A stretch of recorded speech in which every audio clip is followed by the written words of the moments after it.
네, 우리의 구원자 되시고 날마다 하나님의 평강을 주시는 주님의 이름을 찬양합니다. 귀한 찬양 함께 큰 은혜를 받았습니다. 우리 예배하는 모든 성도님들 가운데 주님께서 주시는 은혜와 평강이 늘 함께 하시기를 바랍니다. 우리 오랜만에 옆 사람과 인사 좀 합시다. 네, 평안하십시오. 주님의 은혜가 함께 하시기를 바랍니다. 네.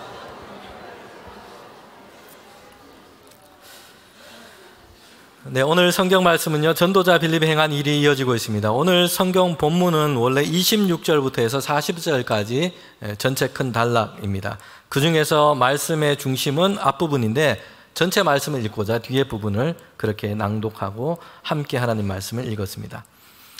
여러분, 빌립은 사마리아에서 전도를 했습니다. 그의 전도 사역은 매우 큰 결실을 얻게 됩니다. 많은 사람들이 빌립이 전하는 예수 그리스도의 복음을 듣게 됐고요, 예수님을 구주로 영접했습니다. 그들은 세례를 받았어요. 사도행전의 보고에 따르면 사마리아 성에 일어난 변화에 대해서 결론적으로 이렇게 얘기를 하고 있습니다. 8장 8절에 보면 그 성에 큰 기쁨이 있더라. 빌립의 전도가 가져온 그 파장과 영향력이 어떠한지를 얘기해 주고 있습니다. 한두 사람에게만 그친 것이 아니었고요, 사마리아라고 하는 이 성읍에 눈에 띄는 변화가 일어났던 것입니다. 큰 기쁨이 그들 가운데 가득했습니다. 악한 영이 떠나갔고 병 고침 받은 사람들이 있었습니다. 많은 사람들이 어둠의 일을 버리고 회개했습니다. 예수 그리스도 안에서 하나님이 주시는 이 구원의 기쁨과 은혜를 얻게 됐습니다.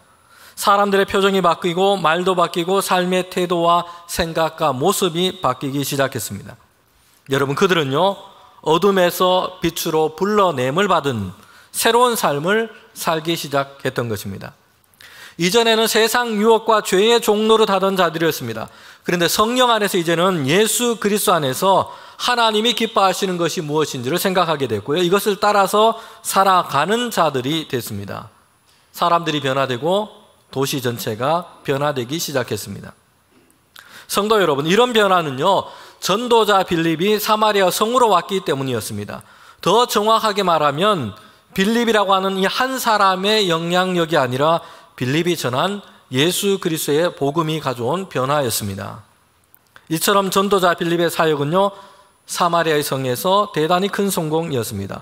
전도의 결실을 많이 얻게 되었고요, 도시 전체가 큰 변화의 물결 속에 들어가게 된 겁니다. 성도 여러분, 오늘 교회와 성도들은 이것을 기대해야 됩니다. 교회와 성도들은요, 우리가 이제 변화되어서 정말 하나님의 말씀에 따라서 살고 세상 가운데 예수 그리스도의 생명의 복음을 증거할 때는요, 보고 듣고 이런 사람들만 변화된 것이 아니고요, 가정이 변화되고 지역이 변화되고 도시가 변화될 줄 믿습니다. 예수님의 복음, 생명의 말씀에는 이런 힘과 영향력이 있습니다. 사마리아 성에는 이전까지는 어둠이 가득했습니다. 거짓과 속이는 마술과 주술 아래서 많은 사람들이 여기에 지배를 당하고 있었습니다. 그래서 이전에는 이 도시에서 가장 영향력을 행사했던 사람이 있는데 마술사였어요. 주술가였습니다. 시몬이라는 사람이 대표적입니다. 사람들은 그가 하는 말에 지금 영향을 받고 있었습니다. 악한 영에 사람들의 생각과 마음이 조종되고 있고요, 그리고 사마리아와 사마리아 땅에 살고 있는 사람들은 오랜 역사 동안 혐오와 멸시와 배척을 당했습니다. 부정한 사람들이고 세상을 오염시키는 존재고 하나님께 버림받고 저주받은 사람들로 취급당했습니다. 이런 멸시와 천대, 박해, 그런 혐오, 사마리아 사람들은 이 속에서 살아왔던 것입니다. 그래서 스스로 부정적인 틀에 가두고 위축되어 살았습니다. 분노와 병든 마음과 상한 심정으로 살아가는 존재들이었습니다. 여러분, 그런데 그들에게 예수님의 이 복음이 선포되었습니다.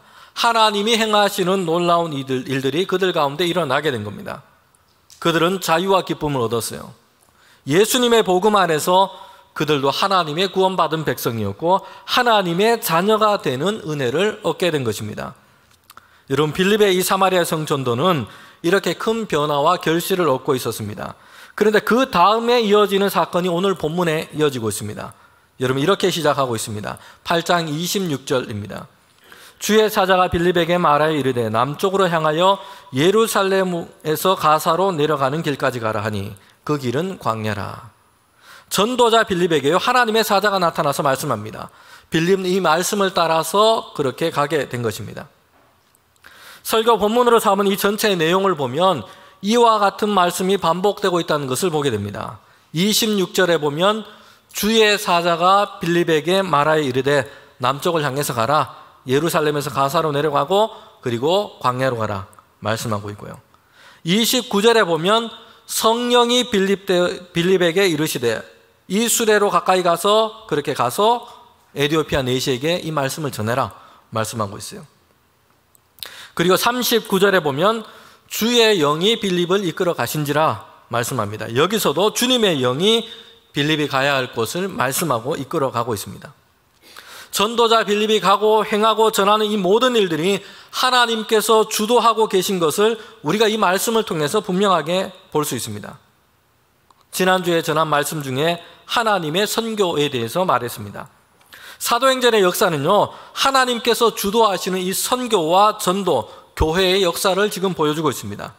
하나님이 주도하시는 선교에서 사도와 성도들과 교회가 탄생하게 되었고요, 이 선교의 역사에 이제는 그들이 참여하게 그렇게 세움을 받은 것입니다.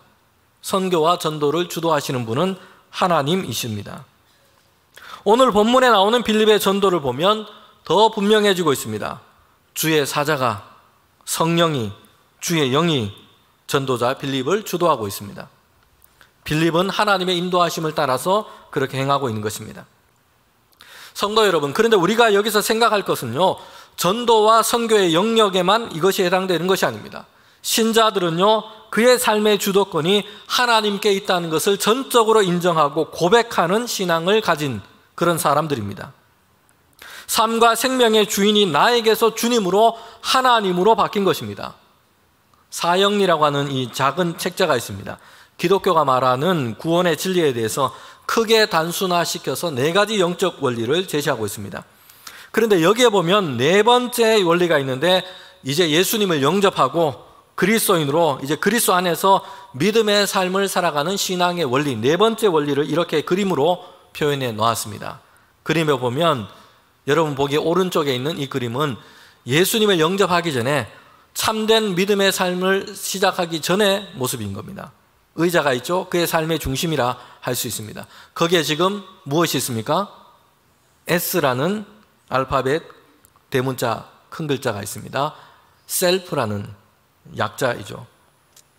사람 스스로가 내가 내 삶의 주인인 것처럼 그 주인의 자리에 그의 생각과 그의 삶의 중심에 누가 앉아 있냐면 이전까지는 나 자신이었습니다.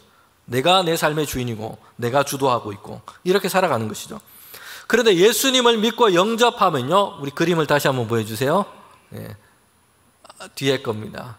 예수님을 믿고 영접하면 어떻게 됩니까? 어떻게 바뀌게 된 겁니까? 삶의 주인의 자리에 누가 앉아 있는 겁니까? 십자가, 예수 그리스도의 복음이 그렇게 중심에 놓이게 된 것입니다. 예수님을 그리스도로 영접한 사람, 참된 신자는요, 어떤 변화가 있는지를 잘 보여주고 있습니다.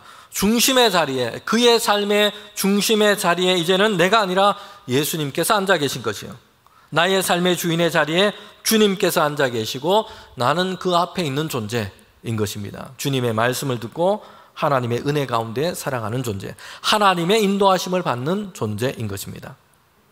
그 사람이 정말 주님을 영접하고 이제 참된 신자인가를 보여주는 아주 중요한 그림 중에 하나입니다. 중심의 주인의 자리에 주님이 앉아 계신가 하는 것입니다. 성도 여러분, 우리는 우리의 생각과 우리의 삶을 누가 이끌어가고 있는지를 생각해 볼 필요가 있습니다. 사람들은요, 흔히 스스로 내가 인생의 주인이고 내가 의지와 내 생각을 가지고 내 삶을 주도하고 이끌어가고 있다라고 생각합니다. 그런데 실제로는요, 많은 사람들이 무엇인가에 지배를 당하고 있고 이끌려져 살아가고 있는 경우가 많습니다. 그래서 이런 그림이 있습니다. 중독에 대한 그림입니다. 사람들은 제각각 어떤 것에 지금 지배를 당하고 있고요, 어떤 것에 지금 이끌려서 가고 있다는 것입니다. 담배, 약물 중독에 묶여 있기도 하고요, 스마트폰 도박에 이끌려 가기도 합니다. 그런데 그 이면에 보면요, 명예, 외모, 인기, 쾌락, 돈, 이런 욕망들이 그 사람의 생각과 그 사람의 마음과 가치관을 다 지배하고 있습니다. 여기에 그 인생이 지금 이끌려져 가고 있다는 얘기입니다. 성도 여러분, 전도자 빌립은요, 하나님께서 그의 삶을 주도하고 계십니다. 성령의 인도하심, 주님의 이끄심을 따라서 빌립은 가고 있습니다. 예전에 설교 중에 말씀을 드렸습니다. 교회와 성도들에게 그래서 먼저 필요한 것은요, 로드십이 필요합니다. 주님이 나의 구원자이시고 나의 주님이시다. 하나님께서 나의 삶의 주관자이시다. 그래서 내 모든 삶의 영역에서 이제 나는 나의 주 되시는 하나님의 말씀과 뜻이 주장되고 드러나기를 원합니다. 이런 로드십, 믿음의 마음이 우리에게 필요합니다. 예수님께서는 제자를 부르셨습니다. 그 제자들은 나중에 교회와 성도들을 이끌어갈 사도들이요 지도자가 될 것입니다. 그런데 예수님께서 그들에게 말씀하시고 요청하시는 것은요, 다른 사람들을 이끌어가는 탁월한 리더십이 아니었어요. 얼마나 사람들을 잘 이끌어갈 것인가, 이런 적합한 재능, 기질, 성격, 이런 것을 제자들이 가지고 있느냐, 여러분 이것을 요구하신 것이 아니었어요. 주님의 첫 번째 제자들을 향한 요청은요, 나를 따르라 라는 것이었습니다. 예수님을 그리스도로 믿고 고백하고 예수님을 따르는 것입니다. 여러분 이것이 오늘 성도된 우리에게 가장 먼저 요구되는 것입니다. 자, 오늘 말씀에 보면 우리에게 의문이 드는 부분이 있습니다. 주의 천사가, 주의 사자가 전도자 빌립에게 말씀하고 있습니다. 그래서 그를 가라고 보내신 곳이 어디냐 하는 것입니다.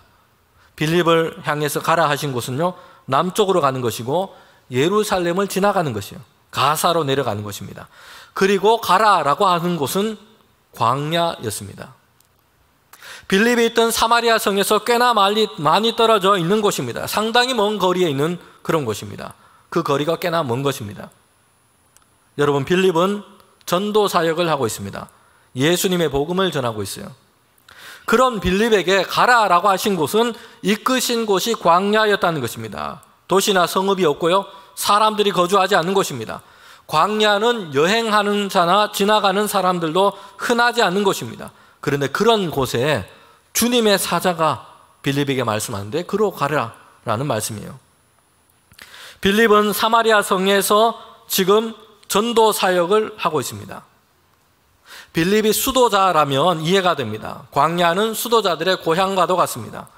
문명과 사람이 없는 한적한 곳에서 그들은 고요하게 자신들을 돌아볼 수 있습니다.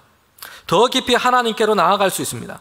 그런데 빌립은요, 지금 주도적으로 선교 사역을, 전도 사역을 하고 있어요. 예수님의 복음을 전하고 있다는 겁니다. 더군다나 사마리아 성에서 전도하면서 많은 결실을 얻고 있습니다. 많은 사람들이 빌립의 전도와 사역을 통해서 예수님을 믿고 영접했습니다. 세례받는 사람들이 많아졌어요. 사실 사마리아에서 빌립의 전도 사역이 생각만큼 잘 안 되고 있다면, 큰 반대와 어떤 어려움에 부딪혀 있다면 이 상황이 이해가 될 수 있습니다. 주님의 사자가 나타나서 다른 곳으로 좀 가서 전도하는 게 좋겠다, 이렇게 말씀하신다면 이해가 됩니다. 그런데 그렇지 않아요. 너무 잘 되고 있어요. 도시 전체가 지금 큰 변화의 물결 가운데 있습니다. 그런데 이런 상황에서 전도자 빌립을 다른 곳으로 보내신 것입니다. 만약 빌립이 다른 곳으로 가야 한다면 그래도 예루살렘이라면 좀 맞겠다라는 생각도 듭니다. 사마리아보다 훨씬 더 큰 도시고요, 사람들이 많아요. 거기 가면 전도할 대상도 많습니다. 더군다나 예루살렘은요, 얼마 전에 박해와 핍박으로 인해서 예수 믿는 그리스도인들이 다 흩어졌습니다. 이제 전도자로서 큰 결실을 얻고 능력 가운데 전도하는 빌립이 예루살렘으로 다시 돌아가서 예수님의 복음을 전하는 것이 필요하다, 우리는 이런 생각을 할 수도 있습니다.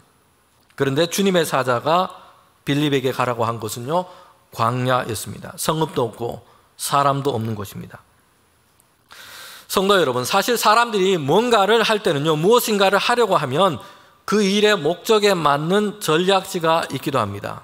더 유리하고 더 효율적이고, 그래서 거기 가면 더 좋다라는 이런 선호하는 곳이 있기 마련입니다. 지난 여름을 보내면서 가족들과 함께 이 거제도 여행을 다녀왔습니다. 아이들과 점심으로 분식을 먹기로 했는데요, 그 지역에서 나름대로 유명한 분식집이 있어서 재래시장을 들렀습니다. 이름이 얼마나 인상적인지 아직도 기억하고 있습니다. 순대리아였습니다. 분식점 이름이 순대리아였습니다.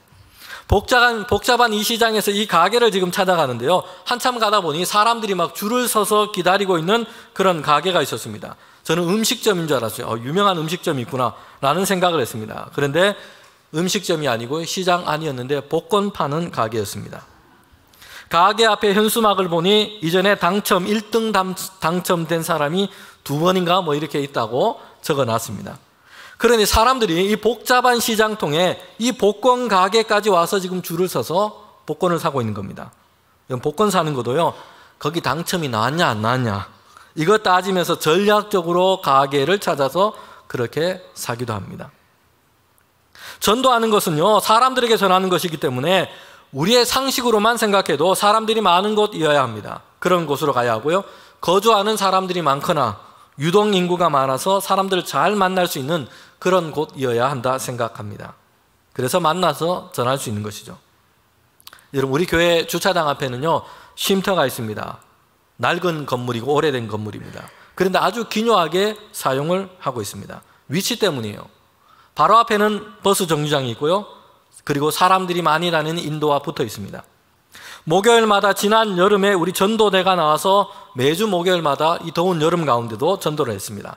생수와 전도용 부채를 준비했습니다. 그리고 나누어 준 것입니다. 전도하기가 위치가 참 좋습니다. 바로 앞으로 사람들이 지나가기 때문에 만나서 전도할 수도 있고요, 또 앉아서 버스를 기다려야 됩니다. 사람들이. 그래 기다리는 시간, 그 시간에 그 사람에게 가서 전도를 할 수 있습니다. 버스가 거기서 정차를 하게 되니까요, 버스 운전기사분들에게 생수를 주면서 또 전도를 할 수 있기도 합니다. 빌립은 지금 전도자입니다.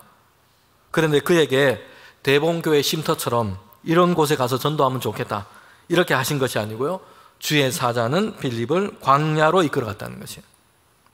광야라고 하는 것은 지내기도 어렵지만요, 복음 전도와 선교 사역에는 사실 잘 어울리지 않는 곳이기도 합니다. 사람들이 없기 때문에 그래요. 거주하는 사람도 없고 지나다니는 사람도 거의 없다 보는 것이 맞습니다. 그런데 우리가 주목하게 되는 것은요, 빌립이 주님의 사자가 전한 하나님의 말씀을 따랐다는 것이요. 의문을 가지고 주저하지 않았습니다. 이해되지 않는다고 거부하지 않았어요.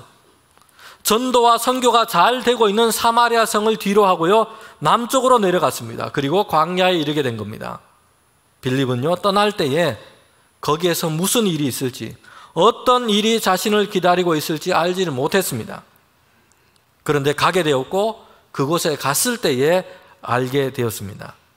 사도행전 8장 27절 28절 말씀입니다. 일어나 가서 보니 에디오피아 사람 곧 에디오피아의 여왕 간다게의 모든 국고를 맡은 관리인 네시가 예비하러 예루살렘에 왔다가 돌아가는 수레를 타고 선지자 이사야의 글을 읽더라. 아멘. 일어나 가서 보니, 시간의 간격을 보여주고 있죠.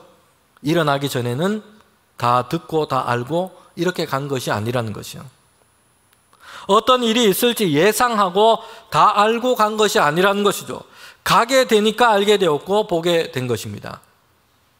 여러분, 우리가 주저하고 모험하고 도전하기를 잘 못하는 이유 중에 하나가 있다면 앞으로 어떤 일이 있을지 잘 모른다는 것이요.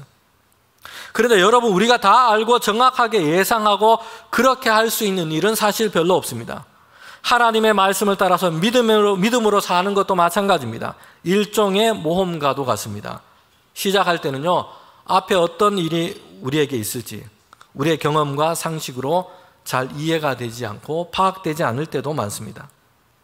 그런데 만약 그것이 하나님께서 내게 주신 것이고 하나님께서 내가 하기를 원하시는 것이라면요, 우리는 믿음 안에서 한 걸음 내딛는 것이 필요합니다. 중요한 것은요, 그럴 때에, 그렇게 했을 때에, 그때에 하나님이 계획하신 일이 우리에게 열리고 우리가 알게 되어진다는 것입니다. 빌립은 주님의 사자가 주신 말씀대로 일어났습니다. 그리고 갔습니다. 광야로 가는 길이었어요. 광야는 아무도 없고 누구도 만날 수 없는 곳이라 생각했습니다. 그럼에도 그렇게 일어나서 가서 보니까 거기에 지나가는 사람을 보고 만나게 된 것입니다. 사람들이 생각하는 전략과 계획보다 하나님은 하나님의 필요와 하나님의 더 큰 계획 가운데 사람을 보내시고 그를 통해 그 일을 이루어 가십니다. 성도 여러분, 우리나라에 개신교 선교가 본격적으로 시작된 것은요, 장로교는 이 언더우드 선교사가, 그리고 감리교는 아펜젤러 선교사가 이 제물포항에 배를 타고 들어오면서부터입니다. 그런데 이 언더우드 선교사는요, 이름도 잘 몰랐던 이 조선 땅에 복음을 전하기 위해서 그렇게 오게 된 것입니다. 사실 언더우드는 신학교 다닐 때부터 선교에 대한 비전이 있었습니다. 선교에 대한 꿈을 가지고 그렇게 준비하고 있었습니다. 그런데 그가 생각하고 계획했던 곳은요, 조선이 아니었어요. 인도였습니다. 신학교를 졸업하고 그는 인도 선교를 가기를 원했습니다. 그래서 1년 동안 의학 교육도 다 받았어요. 내가 가야 할 곳은 인도다라는 생각, 이런 선교 계획을 가지고 있었습니다. 그때까지만 해도 조선이라고 하는 나라는 잘 알지 못했고요. 그리고 조선에 선교를 하러 간다는 것은 한 번도 생각해 본 적이 없었어요. 그런데 조선에 갈 선교사를 찾는다는 공고가 있었지만 다른 누군가가 준비하고 있겠지라고 생각을 했습니다. 1년이 지나도록 여러분 조선에 선교사로 가기로 자원하는 사람이 아무도 없었던 것이에요. 그에게는 이런 마음이 들었습니다. 하나님께서 주신 마음과 생각이었겠죠. 왜 너 자신이 가지 않느냐라는 마음이었습니다. 언더우드는 한국으로 가기로 결심했습니다. 그런데 한 가지 걸림이 되는 일이 있었습니다. 신학교를 졸업하고 그의 나이는 이미 25이었습니다. 결혼할 약혼녀가 있었어요. 약혼녀에게, 아직 미혼이니까 약혼녀에게 이제 얘기를 합니다. 당신이 나와 결혼을 하면 코리아 조선으로 갈 수 있느냐라는 물음이었습니다. 이 말에 약혼녀는 언더우드에게 질문을 합니다. 그곳에는 무엇을 먹고 사나요? 언더우드는 이렇게 대답합니다. 잘 모르겠습니다. 그럼 그곳에는 병원이 있습니까? 잘 모르겠습니다. 그럼 도대체 당신이 아는 것은 무엇인가요? 언더우드는 이렇게 대답합니다. 내가 딱 한 가지 아는 것은요, 그곳에는 하나님을 모르는 생명이 있다는 것입니다. 저는 이 이야기를 듣고 참 큰 감동을 받았는데요, 약혼녀는 전혀 감동을 받지를 못했습니다. 파혼을 당하고 말았어요. 그래서 홀로 선교지로 오게 됩니다. 여러분, 언더우드는 열심히 선교 사역을 하게 되고요, 그러면서 배우자를 위한 기도를 했습니다. 한국에서 의료 선교를 하러 온 여의사였던 홀턴 양과 고종 황제의 주례로 결혼을 하게 됩니다. 언더우드는 신혼여행조차도 전도 여행을 다녀올 정도로 선교에 대한 열심이 뜨거웠습니다. 그리고 언더우드 선교사를 통해서 그 뒤에 함께 동역하고 이어갔던 선교사들을 통해서 여러분 조선에는 교회들이 세워졌고요, 그리고 부흥의 불길이 일어나게 됩니다. 언더우드 선교사는 조선을 향해 가기 전에는 전혀 몰랐어요. 그러나 그의 전도와 선교를 통해서 후에는 한반도에 부흥의 불길이 일어났고요, 방방 곳곳에 교회가 세워졌습니다. 그리고 한국 교회들은요, 오늘까지 세계 선교를 위한 큰 밑거름이 되고 있다는 것입니다. 가기 전에는 몰랐지만 여러분, 그가 하나님의 말씀, 성령의 이끄심을 따라서 갔을 때에 이런 놀라운 하나님의 계획이 펼쳐지게 된 것입니다. 빌립은 가기 전에 몰랐습니다. 그곳에 어떤 일이 있을지 짐작하진 못했습니다. 그러나 빌립은 주의 사자가 말씀하시는 대로 일어났고 갔어요. 그런데 가서 보니 한 사람을 보게 됩니다. 에티오피아 내시였어요. 국고를 맡은 고위직 관리였습니다. 그는 유대인이 아니었습니다. 그러나 하나님에 대한 열심이 있었고요, 하나님에 대한 관심과 믿음이 있었습니다. 하나님을 믿고 섬기자는 마음이 있었어요. 그는 유대인이 아니었고 내시였어요. 그래서 예루살렘까지 왔지만 짐작컨대 예루살렘 성전 안까지는 들어가지는 못했을 겁니다. 유대인의 율법에 따라서 그는 하나님의 백성, 하나님을 섬기고 예배할 수 있는 그런 자격이 없는 존재에 불과했습니다. 이방인이었고 내시였기 때문입니다. 에티오피아에서는 비록 그가 대단한 권세와 부와 지위를 가지고 있다 해도 마찬가지입니다. 그가 비록 두루마리로 된 하나님의 말씀, 기록된 책을 읽고 있지만 그렇게 열심히 있다고 해도 마찬가지입니다. 그는 이방인에 불과했고 하나님의 성전에 들어가는 것이 허용되지 않는 사람이었습니다. 에티오피아 내시는 하나님을 향한 열망은 있었지만 그에게 허락되지 않은 기회 때문에 실망해서 다시 그의 나라로 돌아가고 있는 것이에요. 하나님의 말씀을 읽으면서 가고 있습니다. 빌립이 광야로 갔을 때 마침 이 에티오피아 내시를 만나게 된 것입니다. 그리고 성령이 빌립에게 말씀합니다. 마차에 오르도록 하고요, 그에게 예수 그리스도의 복음을 증거하여 전하도록 한 것입니다. 빌립이 남쪽으로 그 멀리까지 하나님께서 그를 인도하신 이유가 여기에 있었던 겁니다.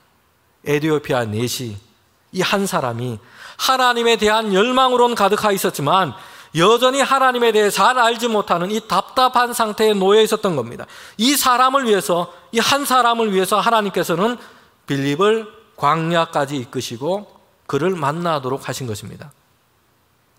하나님이 이끌어 가시는 선교는요, 사람의 수와 규모를 가지고 산술적인 계산으로 취한되지 않습니다. 한 사람에 대한 하나님의 뜨거운 관심과 사랑을 볼 수 있습니다.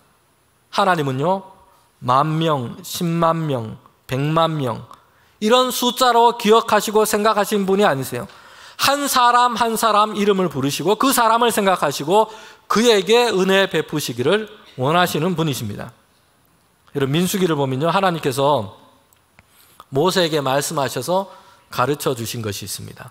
제사장들이 백성을 위하여 하나님 앞에 이렇게 기도하라라는 것이요, 백성들을 위해서 축복하면서 기도할 때 하나님께 이렇게 기도를 올리라라고 말씀하고 있습니다. 그러니 모세나 제사장들이 만든 기도문이 아니고요, 하나님께서 주신 기도문입니다. 민수기 6장 24절부터 26절인데 우리 저와 여러분이 함께 이 말씀을 읽도록 하겠습니다. 함께 읽겠습니다. 여호와는 내게 복을 주시고 너를 지키시기를 원하여 여호와는 그의 얼굴을 내게 비추사 은혜 베푸시기를 원하며 여호와는 그 얼굴을 내게로 향하여 드사 평강 주시기를 원하노라 할지니라 하라. 아멘.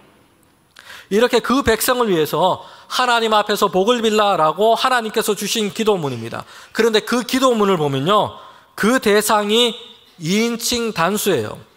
바로 그 사람, 그 한 사람을 향해서 하나님은 복을 주시고 얼굴을 비추시고 은혜 베푸시기를 원하십니다.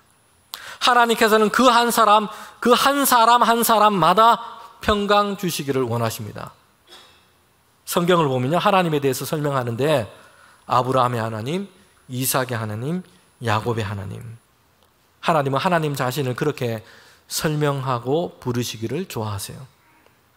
하나님은 오늘 우리에게도 마찬가지입니다.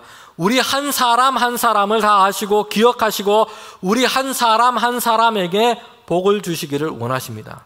단체가 아니고요, 우리 한 사람이 안고 있는 아픔, 슬픔, 어려움, 힘든 문제들, 한 사람을 다 기억하시고요, 한 사람에게 얼굴을 비추어 하나님의 은혜와 평강 베푸시기를 원하십니다. 하나님은 우리 한 사람을 향하여 보시고 평강 주시기를 원하십니다.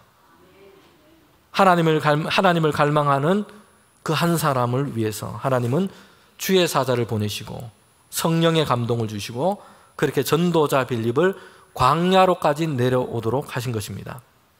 여러분, 그러기에 교회와 성도들이 하는 전도와 선교는요, 하나님에 대한 한 사람에 대한 하나님의 이런 관심과 사랑에서부터 하는 것입니다. 한 사람을 위해서 기꺼이 하나님의 마음과 하나님의 사랑을 품고 수고하는 것입니다. 빌립이 광야에서 만난 에티오피아 내시는 무엇을 하고 있었습니까? 그는 두루마리로 된 성경을 읽고 있었습니다. 그가 읽고 있는 것은 이사야서에 기록된 고난받는 메시아에 대한 예언의 말씀이었습니다.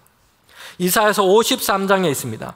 그런데 이 에티오피아 내시는요, 읽기는 읽지만 깨닫지는 못하고 있습니다. 문자의 뜻은 아는데 이것을 통해 열어주시는 하나님의 말씀을 그는 알지 못한 채 있습니다. 8장 32절에 보면 이렇게 말씀합니다. 그가 도살자에게로 가는 양과 같이 끌려갔고 털 깎는 자 앞에 있는 어린 양이 조용함같이 그의 입을 열지 아니하였도다. 자기 생명을 빼앗기는 자리인데요, 아무 말 없이 조용하게 입을 열지 않고 죽임을 당하고 있습니다. 그런데 이사야서를 보면 자기 죄 때문이 아니라 다른 모든 사람의 죄를 대신 담당하는 죽음이었던 것입니다. 에티오피아 내시는 이 구절의 말씀을 읽고 있지만 누구에 대한 말씀인지 무엇을 향해 말씀하고 있는지를 알지 못했습니다. 성경을 읽지만 이것을 열어서 가르쳐주는 이가 없었기 때문입니다. 문자는 아는데 문자를 통해 지시하고 가르치는 그 의미를 그는 몰랐던 것입니다. 성경을 배워야 하고요, 더 중요한 것은 하나님의 지혜와 계시를 우리에게 성령께서 비추어 밝히 열어주셔야 합니다. 에디오피아 내시는 예루살렘에서도 예배를 한다고 하기도 했고요, 선지자의 글을 읽기도 있습니다. 그는 하나님에 대한 관심과 영생에 대한 관심을 가지고 있습니다. 그러나 그에게는 여전히 해결되지 않는 지점이 있었습니다. 답답한 심정이었어요. 왜 그렇습니까? 모든 성경이 말씀하고자 하는 말씀 안에 있는 말씀, 예수 그리스도를 알지 못했기 때문입니다. 빌립은 이때 입을 열어 그에게 이렇게 하고 있습니다. 35절 마지막 절에 보면 예수를 가르쳐 복음을 전하니, 구약의 모든 예언이 가르치고 있고 그 예언의 말씀의 완성이신 예수 그리스도를 말하여 지금 빌립은 전하고 있습니다. 예수님께서 모든 사람의 죄를 대신하시고 속량하신 하나님의 어린 양 그리스도이심을 전하고 있습니다. 하나님이 보내실 메시아는 고난받는 종의 모습으로 구원을 이루실 것입니다. 도살장에 끌려가는 어린 양처럼 우리의 죄를 다 감당하셨습니다. 그런데 이 메시아가 바로 하나님의 아들 예수 그리스도십니다. 그는 십자가에서 고난당하시고 죽으셨으나 하나님의 능력과 영광 가운데 부활하셨고 승천하셨습니다. 여러분, 이 에디오피아 내시는 새롭게 그는 눈을 뜨게 된 것입니다. 의문이 풀리고 예수 그리스도를 믿고 세례까지 받게 됩니다. 성령의 감동과 하나님의 말씀을 따라서 빌립을 광야로 보내셨는데 거기에는 이유가 있습니다. 하나님의 보내심에는 분명한 이유가 있습니다. 하나님의 구원을 갈망하고 그리스도를 알고자 하는 이 한 사람이 있었기 때문입니다. 성전을 찾기도 했고 성경을 읽기도 했지만 여전히 의문 가운데 있었습니다. 이 사람이 예수님의 이 복음을 들어야 하고 예수 그리스도를 믿어야 하고 하나님의 구원하심의 은혜를 얻어야 했기 때문입니다. 성령이 이끄셔서 광야 길로 간 전도자 빌립은요, 거기에서 하나님의 계획을 만나게 된 것입니다. 에디오피아 내시에게 복음을 전하고 세례를 주었습니다. 여러분, 이 말씀은요, 우리가 하나님의 이 선교 사역 전체로 봤을 때는요, 새로운 땅을 향한 전도와 복음 전파가 열리게 된 것입니다. 오늘날 보면 아프리카 대륙을 향한 하나님의 전도의 계획이 열린 겁니다. 이전까지는 꺼리끼는 것으로 여겼는데 유대인이 아니라 이방인에 대한 전도가 시작이 된 겁니다. 성도 여러분, 성령이 주시는 하나님의 감동과 인도하심은요, 오늘 우리가 이제 누군가에게 빌립이 되어야 한다는 것입니다. 우리가 누군가에게 반드시 빌립이 되어야 합니다. 하나님의 구원하심과 그 은혜의 역사는 우리에게서만 끝나서는 안 되기 때문입니다. 이제 우리를 통해서, 우리 교회를 통해서 세상 가운데 증거되기를 원합니다. 함께 기도드리겠습니다.